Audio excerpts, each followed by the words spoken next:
North India में इस समय ठंड का माहौल है, लेकिन राजनीतिक तौर पे बहुत ज्यादा गर्मी है। दिल्ली के सिंधु बॉर्डर पे किसान लगातार मोदी गवर्नमेंट के न्यू फार्म लॉज का विरोध कर रहे हैं। एक तरफ पीएम मोदी, उनके सारे मिनिस्टर्स जनता को, किसानों को ये समझाने में लगे हुए हैं कि ये लॉज कितने अच्छे हैं। वहीं दूसरी तरफ किसान इन लॉज को सिरे से नकार रहे हैं। कांग्रेस पार्टी, आम आदमी पार्टी, लेफ्ट पार्टीज लगातार किसानों को समर्थन कर रही हैं। आज इन मुद्दों पर और इनसे जुड़े तमाम मुद्दों पर मेरे साथ बात करने के लिए मौजूद हैं एक बहुत ही young, energetic, popular youth leader mister Hardik Patel. Hardik ji, मेरे मंडे टॉक इंटरव्यू सीरीज में आपका स्वागत है। Thank you. मेरा सबसे पहला सवाल आपसे यही है, ये जो किसान प्रोटेस्ट कर रहे हैं दिल्ली बॉर्डर पे, इस प्रोटेस्ट को आप कैसे देखते हैं? देखिए, पहले तो बहुत सालों के बाद हिंदुस्तान में किसानों का मूवमेंट हुआ है और ये मूवमेंट इसलिए हुआ क्योंकि मौजूदा सल्तनत जो है मोदी की, उन्होंने दो जो संसद अपना लोकसभा और राज्यसभा से किसानों के खिलाफ है तो खिलाफ, क्योंकि अभी इसका कोई फायदा है नहीं और मैं मानता हूँ किसान इसीलिए तो आंदोलन कर रहे हैं। तो 3 काले कानून जो पारित किए हैं उसके खिलाफ किसानों की बहुत ही सिंपल ही 2 ही मांग है। एक है एपीएमसी मार्केट यानी कि मंडी का सिक्योरिटी और एमएसपी का सही दाम, एमएसपी। तो इन 2 मांगों को लेकर पंजाब और हरियाणा से ये आंदोलन शुरू हुआ है। ये आंदोलन पंजाब और हरियाणा से इसलिए शुरू हुआ क्योंकि वहां खेती अच्छी है, बड़ी है, खेती के साथ जुड़े हुए किसान हैं और इसीलिए वहां से मूवमेंट पूरी तरह से शुरू हुआ है। पहली बात कि हिंदुस्तान के अंदर पहली बार ऐसा हुआ है कि सरकार ने जो दिया है उसके खिलाफ आंदोलन हो रहे हैं। हकीकत में कुछ मांगने के लिए आंदोलन होते हैं, लेकिन सरकार ने जो 3 काले कानून पास किए हैं उसके खिलाफ किसान जो आंदोलन कर रहे हैं, मैं मानता हूं कि सरकार सिर्फ वार्तालाप नहीं, कल मैंने देखा कि प्रधानमंत्री नरेंद्र मोदी ने अपने एक वीडियो में या अपनी बातचीत में कहा कि इस दिन का जो कानून हमने पारित किया उसमें एमएसपी और मंडी को कोई नुकसान नहीं होगा। जो आप बोल रहे हैं वही बात हम बोल रहे हैं कि आप कानून में रखिए। आप बोल रहे तो फिर कानून में रखने में क्या दिक्कत है?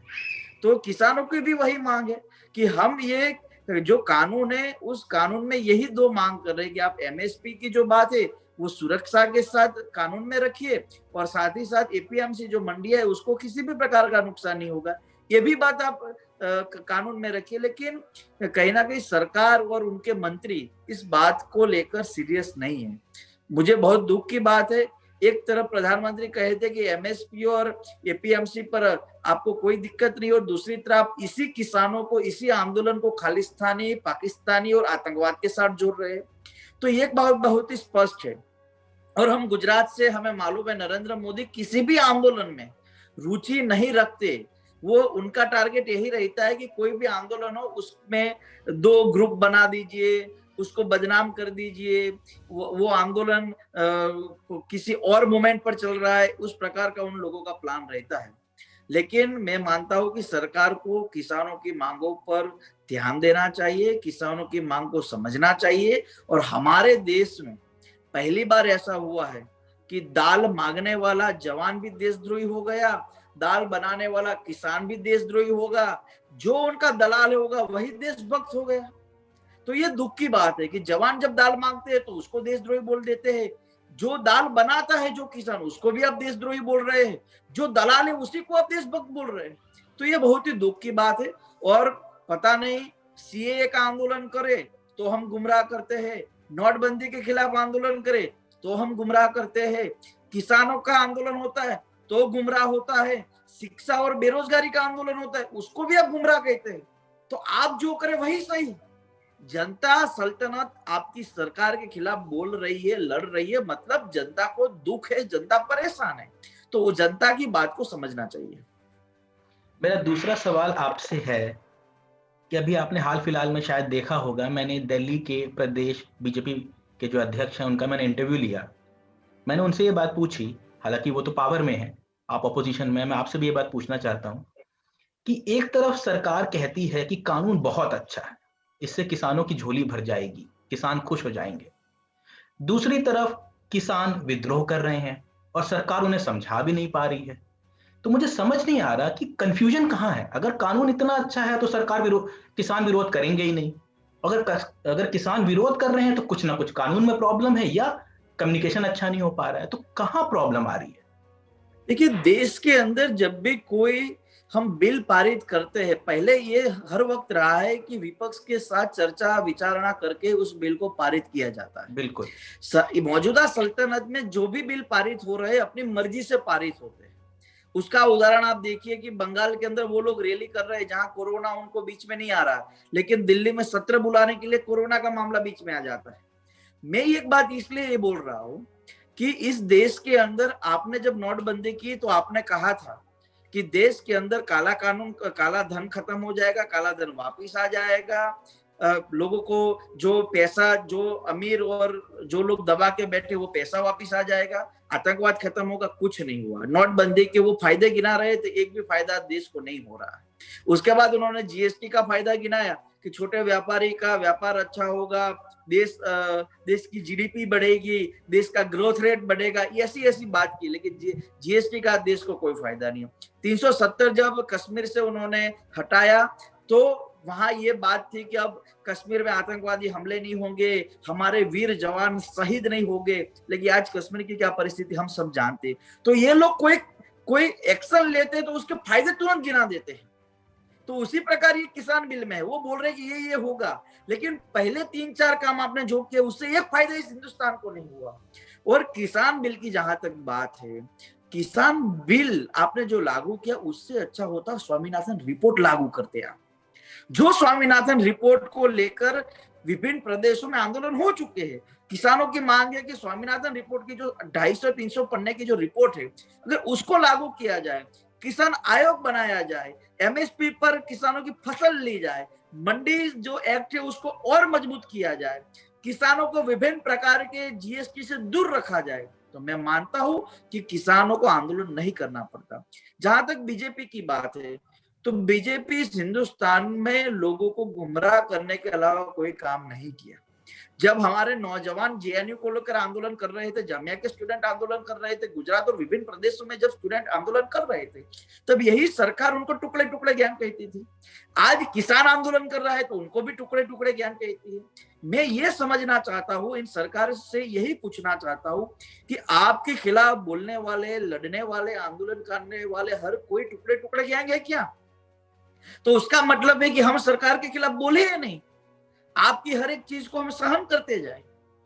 आज जब किसान वहां आंदोलन कर रहे हैं, 20 दिन हो चुके हैं, किसान की मूवमेंट को आप सीरियसली नहीं ले रहे, इसका मतलब ये हो गया। आप एक तरफ कहते हैं ये खालिस्तानी है, तो आप उनको मीटिंग करने के लिए क्यों बुलाते हैं? और जब तक ये सिख, पंजाबी भाजपा के साथ थे, तब तक आप इनको देशभक्त कहते थे, भगत सिंह की संतान कहते थे, गुरु गोविंद सिंह की संतान कहते थे, और आज आपके खिलाफ सवाल कर रहे हैं तो आप इनको खालिस्तानी और आतंकवादी कह रहे हैं। ये दुख की बात है। मेरा ये मानना है, मैं गुजरात से आता हूँ, मैं गुजरात में किसान मूवमेंट जो धीरे धीरे यहाँ रुख बना रही, उसका मतलब ये बहुत स्पष्ट है कि पहले किसान समृद्ध था क्योंकि उसके पास जमीनें थी। आज जमीनें कम होती गई है, उसको साथ साथ अगर हम देखें तो फसल भी खत्म होती जा रही है। किसानों को बचाना होगा, खेत को बचाना होगा, गांव को बचाना होगा, तो किसानी की बात को समझना पड़ेगा।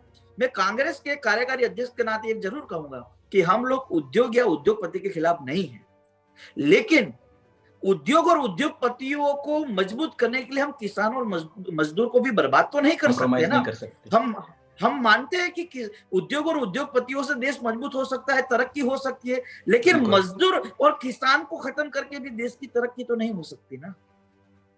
आज हमने इस देश को मजबूत किया है, कांग्रेस पार्टी के शासन में इस देश के अंदर अच्छे उद्योग डाले गए हैं, मजबूत उद्योगपति भी बने हैं, तो काफी कुछ यहाँ हुआ है। और मैं ये बहुत स्पष्ट रूप से मानता हूं कि सिर्फ अदानी और अंबानी की बात नहीं है इस देश के अंदर। कई रिपोर्ट ऐसे आ चुके हैं जिसका देश का 80% पैसा सिर्फ और सिर्फ 10-15 उद्योगपति के पास है। तो ये जो अमीरी और गरीबी के बीच में जो फासला बढ़ रहा है उसका भी हमें विरोध है। समानता, एक तरफ हमारा संविधान कहता है समानता रखी जाए, एक तरफ हम यहाँ पर असमानता का वातावरण खड़ा कर रहे हैं। तो ऐसे में हमें मेरा ये मानना है कि हमें लड़ाई लड़नी चाहिए और बोलना तो चाहिए। आज कई लोग हैं जो बोलते नहीं है, सब सहन करते जा रहे हैं। तो ऐसे समय में सही बात लोगों के सामने रखनी चाहिए। मेरा तीसरा सवाल आपसे ये है कि भी हाल फिलहाल में आपने देखा होगा कि किसान का जो आंदोलन है इसको ऑपोजिशन से लिंक किया जा रहा है। कहा जा रहा है कि ऑपोजिशन किसानों को भड़का रही है या इनडायरेक्टली अच्छा, तो अन्ना आंदोलन भाजपा का लिंक था ना। अगर हर एक आंदोलन को आप विपक्ष से लिंक कर देंगे तो उसका मतलब ये है कि आपने जब इंदिरा जी के शासन में जिस तरह से इस देश में नवनिर्माण आंदोलन किया तो वो उस वक्त आरएसएस और बीजेपी से लिंक था या जनसंघ से लिंक था। उसके बाद जब कांग्रेस के शासन में अन्ना आंदोलन हुआ, केजरीवाल का आंदोलन हुआ, तो क्या वो बीजेपी से लिंक था? विपक्ष सिर्फ और सिर्फ मुद्दों को मजबूताई से सरकार के सामने रख सकता है, जनता आंदोलन करती है। और आप देखिए किसानों का आंदोलन है, किसानों ने भारत बंद का ऐलान किया था, किसान अपनी मांग कर रहा है। इसमें कांग्रेस की मांग या किसी अदर विपक्षी पार्टियों की मांग नहीं, हम तो सिर्फ उनको समर्थन कर रहे हैं। और विपक्ष के नाते हमें जनता की लड़ाई का समर्थन करना चाहिए। उसमें हमारे प्रिय राहुल जी हो या प्रियंका जी हो, उन्होंने भी कहा कि किसानों की मांग सही है। और इसीलिए हमने राष्ट्रपति से भी मुलाकात की, विपक्ष के नेताओं ने, कि भाई आप राष्ट्रपति होने के नाते आप किसानों की बात को समझिए, आप जो ये काले कानून संसद से पारित हुए उस पर आप अपना दखल कीजिए। और कल परसों ही सुप्रीम कोर्ट ने भी अपना दखल दिया है ना कि भाई आंदोलन करना तो हर किसी का अधिकार है। बिल्कुल। और इस आंदोलन को सरकार को अपनी जिम्मेवारी समझनी चाहिए। बिल पारित जो किया है उसको वापस लेना चाहिए या फिर किसानों की जो मांग है उस पर आप सहमति दर्शाइए। मोदी जी कह रहे हैं कि आज तक किसानों के लिए जितना किया गया, आपने भाषण सुना होगा उनकी स्पीच, उतना प्रीवियस कभी किसी गवर्नमेंट ने नहीं किया। स्वामीनाथन रिपोर्ट पे जैसा कि आपने कहा कि 8 साल तक गवर्नमेंट ने कुछ नहीं किया, तो इस पे आपका क्या कमेंट है? देखिए, भारतीय जनता पार्टी ने पिछले 6 साल की उनकी सरकार में सिर्फ और सिर्फ वादे करने का काम किया है और पूरे हिंदुस्तान को आतंकवादी कहकर सिर्फ और सिर्फ अपमानित करने का काम किया है। इस हिंदुस्तान की आधी आबादी इनके सामने बोल चुकी है, लड़ चुकी है, आवाज उठा चुकी है। मोदी सिर्फ ये कहते हैं कि हमने किसानों के लिए ये किया। क्या किया आपने किसानों के लिए? अगर आपने 2014 में चुनाव के दौरान कहा था कि मेरी सरकार बनेगी तो मैं किसानों का कर्ज माफ करूंगा, मेरी सरकार बनेगी तो मैं स्वामीनाथन रिपोर्ट लागू करूंगा, जो 2 बात आपने कही थी वो तो की नहीं, और 3 नए काले कानून आपने किसानों पर ठोक दिए। क्या किया मुझे बताइए? उन्होंने कहा था मैं 15 लाख खाते में दूंगा, नहीं दिया। 2 करोड़ रोजगार दूंगा, नहीं दिया। महिला सिक्योरिटी को लेकर मैं फास्ट ट्रैक कोर्ट हर डिस्ट्रिक्ट में बनाऊंगा, आपने नहीं बनाया। नौजवानों को अच्छी और सस्ती शिक्षा देने की बात हुई, नहीं हुआ। क्या हुआ? हुआ तो सिर्फ आपके खिलाफ लड़ने वालों को आपने आतंकवादी कह दिया और मां भारती के संतानों को दुखी करने का काम किया। किसानों से रिलेटेड मेरा लास्ट सवाल है, इसके बाद एम्प्लॉयमेंट पे आएंगे। आपको पता होगा जब शाहीन बाग में प्रोटेस्ट हुआ, बहुत प्रोटेस्ट चला, वो प्रोटेस्ट अल्टीमेटली कोविड-19 आने से खत्म हुआ, आप ये कह सकते हैं। जब 24 तारीख को पुलिस ने वहां से हटाया महिलाओं को, प्रोटेस्ट करने वालों को। आपको क्या लगता है ये जो एक स्थिति बनी है गवर्नमेंट और किसान के बीच, इसका कैसे समाधान निकलेगा? क्या गवर्नमेंट झुकेगी, क्या किसान झुकेंगे, या एक मिडिल वे निकलेगा, क्या होगा? देखिए, सरकार किसान आंदोलन को तोड़ने के लिए विभिन्न प्रयास करेगी। ये सरकार का काम ही यही है कि फूट डालो और राज करो। वो किसी भी हाल में इस आंदोलन को तोड़ने का प्रयास करेगी। लेकिन दूसरी ओर पंजाब, हरियाणा और अब धीरे धीरे राजस्थान, उत्तर प्रदेश के गाजियाबाद, मेरठ वाला इलाका जो है, वहां भी अब किसान मूवमेंट शुरू हुआ है। ये मूवमेंट जैसे जैसे समझ में आएगा, देखिए जब नोटबंदी हुई तो हम सब कहते कि अच्छा हुआ अच्छा हुआ, अब हम कह सकते हैं कि नोटबंदी कीजिए, तो तुरंत पता नहीं चलेगा क्या क्या होने वाला है। समय आने पर जब बर्बादी आ जाएगी हमारे सामने, क्या तब जागेंगे? तो किसानों की मूवमेंट पर सरकार को अपनी जिम्मेवारी निभानी चाहिए, बस मैं यही कहूंगा। और किसानों से आपके माध्यम से इतना ही अपील करना चाहता हूँ, आह्वान करना चाहता हूँ कि एक रहिएगा। इस हिंदुस्तान में सरदार साहब कहते थे, अखंड भारत के निर्माता, भारत रत्न और पहले गृह मंत्री, एक ही बात कहते थे सरदार साहब कि इस देश के अंदर छाती निकालकर किसी को चलने का अधिकार है तो सिर्फ और सिर्फ किसान को है, क्योंकि देश का असली मालिक अगर कोई है तो किसान है। और मैं सरकार को यही कहना चाहता हूँ कि उठ जा दिल्ली वाले वो नेता, तेरी चौखट पर आकर खड़े हैं देश के असली मालिक। चलिए, अब मैं आता हूँ एम्प्लॉयमेंट के मुद्दे पे। आपने देखा होगा राम मंदिर बन रहा है, जो कि बहुत अच्छी बात है, और अभी न्यू संसद भवन का भी नींव रखी गई है। तो मेरा ये सवाल बहुत कॉमन रहा है थ्रू आउट माई इंटरव्यूज, चाहे वो कांग्रेस के हों, चाहे वो बीजेपी के हों, चाहे किसी के भी नेता हों, यहाँ तक कि मैंने सुब्रमण्यम स्वामी जी से भी मैंने यही सवाल पूछा। मैं ये जानना चाहता हूं कि इस समय जरूरी क्या है। क्या ये जरूरी है कि हम नया मंदिर, नया मस्जिद, नया गुरुद्वारा, नया चर्च बनाएं, या ये जरूरी है कि हम जीडीपी को उठाएं और यूथ को एम्प्लॉयमेंट दें? ऑब्वियस सी बात है, नया मंदिर बनने से या नया पार्लियामेंट्री भवन बनने से यूथ को एम्प्लॉयमेंट तो मिलेगा नहीं। तो इस समय हमारे लिए इंपॉर्टेंट क्या है जो हमें इमीडिएट देखना चाहिए? देखिए, अभी देश के अंदर 3 मोमेंट बहुत बड़ा है। फर्स्ट मोमेंट द एम्प्लॉयमेंट, तो हमें देश के उन गरीब और उन शिक्षित नौजवानों को रोजगार देने की जरूरत है, तो बीजेपी उस मुद्दे को भटकाने का काम करती है। सेकंड मोमेंट है जीडीपी। आज देश की आर्थिक हालत बहुत खराब है। जब तक हम आर्थिक हालात को नहीं सुधारेंगे, विश्व के सामने हम बौने दिखेंगे, मजबूती से हमारा जो वजूद था वो वजूद नहीं दिखेगा। और तीसरी बात है किसान का मूवमेंट। अभी देखिए, मेरा ये स्पष्ट रूप से मानना है, चाहे आपने मंदिर बना लिया, कोई बात नहीं, चलो आपने बना लिया है, आपने संसद भवन का निर्माण करने का सोच ही लिया है, तो हम रोक ही नहीं पाएंगे उनको, क्योंकि ये तो अपनी मन मर्जी जो करना है करने ही वाला है। लेकिन आप जो भी करें, साथ ही साथ जनता के हितों में फैसले भी लीजिए। हम कोई जन्म से बीजेपी के विरोधी नहीं है, हम गले में कांग्रेस का पट्टा लेके नहीं आए थे। हम सरकार की गलत नीतियों से पहचान चुके हैं इन लोगों को, और इसीलिए हम इन सरकार का विरोध कर रहे हैं।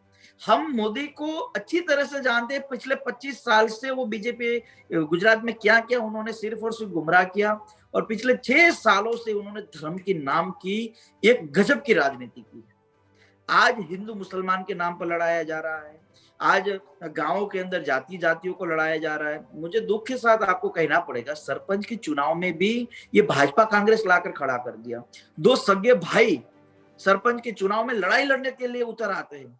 तो ये लोग पूरी तरह से डिवाइड एंड रूल पर आ चुके, सबको बांटने का काम कर रहे हैं। जहां तक मैं मानता हूं संसद की बात, हमारे पास अच्छी संसद थी ना, क्या जरूरत थी नई संसद बनाने की? बात है राम मंदिर की। मेरे घर में बहुत बड़ी मूर्ति है भगवान राम की। हम रामानंदी कहते हैं, हम राम के वंशज कहते हैं अपने आप को। मेरे घर में भी भगवान राम की पूजा होती है, हर दिन शाम सवर हर जगह होती है। आपने राम मंदिर बनाया कोई बात नहीं, लेकिन राम राज्य कब स्थापित होगा? आपने उत्तर प्रदेश में राम मंदिर बनाया, अयोध्या में राम मंदिर बनाया, आज उत्तर प्रदेश में महिलाओं के साथ क्या हो रहा है आपने कभी सोचा है? आज उत्तर प्रदेश में जातियों के बीच में कैसी लड़ाई हो रही है, कभी आपने सोचा है? तो जहां राम राज्य स्थापित होना था, आपने राम राज्य स्थापित नहीं किया। आपने एक अच्छा लोकतांत्रिक पद्धति से संसद चलाने की बात की, आपने वो नहीं किया, और आपने नई संसद बनाने का प्लान शुरू कर दिया। तो ये लोग बड़े प्लान के साथ है। मुझे पूरी तरह से लगता है कि ये सरकार नहीं सल्तनत है। मैं सल्तनत इसलिए बार बार यूज कर रहा हूँ क्योंकि सल्तनत लोगों को दबाने का काम करती है, तानाशाही करती है, और मौजूदा मोदी की सल्तनत इस देश को खत्म करने की पूरी तैयारी में। लेकिन हम इस देश के नौजवान इस देश को खत्म नहीं होने देंगे, देश को बिकने नहीं देंगे, हम लड़ाई मजबूती से लड़ेंगे। मेरा एक सवाल कोरोना वायरस से रिलेटेड है। आपने आज का डेवलपमेंट देखा होगा कि इंडिया ने 1 करोड़ केसेस पार कर लिए हैं, और यूएस के बाद इंडिया दूसरी कंट्री है जिसमें कोरोना के इतने केसेस आए। तो एक तरफ तो पीएम मोदी जी ये कह रहे हैं कि उन्होंने लॉकडाउन किया, बहुत टाइमली कंट्रोल कर लिया, लेकिन दूसरी तरफ हम यूएस के बाद दूसरे नंबर पे आ गए हैं, 1 करोड़ प्लस केसों ने पार कर ली। तो क्या आपको लगता है कि लॉकडाउन वाकई में उतना असरदार था? देखिए, कोरोना असरकारक तो है ही। सुप्रीम कोर्ट ने परसों एक अपना स्टेटमेंट दिया, उसमें कहा कि कोरोना से जिंदा निकलने वाले लोग पूरी तरह से पायमाल हो चुके हैं, क्योंकि इतना खर्चा हुआ। जो लोग कोरोना में आ चुके थे वो पूरी तरह से आर्थिक रूप से खत्म हो गए। दूसरी तरफ अगर देखिए, मैं अपनी गुजरात की बात करता हूँ। पहले गुजरात की बात करके मैं उसको समझना चाहता हूँ। गुजरात के अंदर स्वास्थ्य सुविधा को लेकर पूरी तरह से सरकार खत्म दिखी, स्वास्थ्य सुविधा ही नहीं थी। आपके पास अच्छे अस्पताल नहीं थे, जो अस्पताल थे वो पैक हो गए और बाकी के लोगों को प्राइवेट में जाना पड़ा। आपके पास ना वेंटिलेटर थे, ना दवाइयाँ थी, ना डॉक्टर थे, ना जो मशीनरी होनी चाहिए सरकारी अस्पताल में वो थी। गुजरात में स्वास्थ्य सुविधा पूरी तरह से खत्म हो चुकी थी। दूसरी तरफ जब नरेंद्र भाई मोदी को इस देश के प्रधानमंत्री होने के नाते ये सोचना चाहिए कि मुझे कितने डॉक्टरों की जरूरत पड़ेगी देश के अंदर, मुझे कितने अस्पताल को तैयार करना पड़ेगा, मुझे क्या क्या मशीनरी है जो जरूरत पड़े तो विदेश से मंगवानी चाहिए, देश के अंदर उसका निर्माण होना चाहिए था। उसकी जगह उन्होंने क्या कहा, ताली बजवाइए, थाली बजवाइए, दिया जलाइए। ये क्या जरूरत थी? एक देश के प्रधानमंत्री जब ऐसी बात करते हैं ना, तो आज की नई पीढ़ी ये सोचती है कि ये देश के प्रधानमंत्री है क्या। वो ये कहना चाहिए अपने संदेश में कि जो भी प्राइवेट डॉक्टर है वो लग जाए, इस देश की आफत आई है और आप लोगों को सरकारी अस्पताल में जाकर सेवा करनी पड़ेगी। गवर्नमेंट ने कौन सा ऑर्डर ये ऐलान किया कि जितने भी प्राइवेट डॉक्टर है जाइए आप सेवा में लग जाइए? कोई बात नहीं, बस थाली दिया वगैरह वगैरह बात की गई। दूसरी बात, जब लॉकडाउन किया, अभी भी हमारे गुजरात में 4 शहरों में कर्फ्यू है, रात्रि कर्फ्यू। शाम को रात को 8 बजे शुरू होता है, सुबह तक चलता है। यहाँ पर कर्फ्यू के नाम पर, मास्क के नाम पर सिर्फ और सिर्फ भ्रष्टाचार किया जा रहा है। कल मैंने देखा है पुलिस की जगह पुलिस के कुछ कहने वाले लोग मास्क के नाम पर लोगों से पैसा इकट्ठा कर रहे हैं। पहले शुरुआत में प्राइवेट अस्पताल में किसी को कोरोना हुआ और जाता है तो एक दिन का 1,20,000 रुपया, एक दिन का प्राइवेट में। तो कोरोना के लेकर ये सरकार पूरी तरह से निष्फल रही है, पूरी तरह से विफल रही है। और मेरा ये मानना है कि यूएस हो या हम हो, देखिए यूएस में क्या हुआ उससे हमें कोई लेना देना नहीं। ये भाजपा वाले अब नया प्रचार करना शुरू कर दिया, देखिए यूएस तो महासत्ता है, फिर भी वहां हमसे ज्यादा केस। अरे भाई दूसरे देश की छोड़ो ना, अपने देश में बेचारे कितने लोग, गरीब लोग मर गए, हमारे देश में क्या परिस्थिति, हमारे देश में क्या हालात है। तो नरेंद्र मोदी को हर एक चीज में बड़ा दिखाने की बात करते हैं, लेकिन ये नहीं सोचते कि हमारे देश में परिस्थिति आज भी खराब है। आज भी हमारे गुजरात के अंदर हर दिन 1500-1600 केस आते हैं, लेकिन सही में केस तो ज्यादा है। ये तो केसों के आंकड़ों में भी गोलमाली करते हैं, बहुत ही गजब लोग हैं, गोलमाली करने में गजब लोग हैं। अधिकारी राज पूरी तरह से चलता है, पुलिस राज चलता है। तो मौजूदा सल्तनत पूरी तरह से इस देश को गुमराह करने के लिए ही काम करती है। मेरा आपसे लास्ट के 2 सवाल हैं। पहला, आप यूथ लीडर हैं, बहुत कम समय में आप पॉलिटिक्स में आ गए और टचवुड जितना आप कामयाब हुए, जितनी आपकी पकड़ है या जितनी आपकी फॉलोइंग है, बहुत कम यूथ लीडर्स की होती है। और गुजरात जैसे शहर में, स्टेट में रह के आपने एक आंदोलन खड़ा किया जो कि प्राइम मिनिस्टर मोदी के खिलाफ।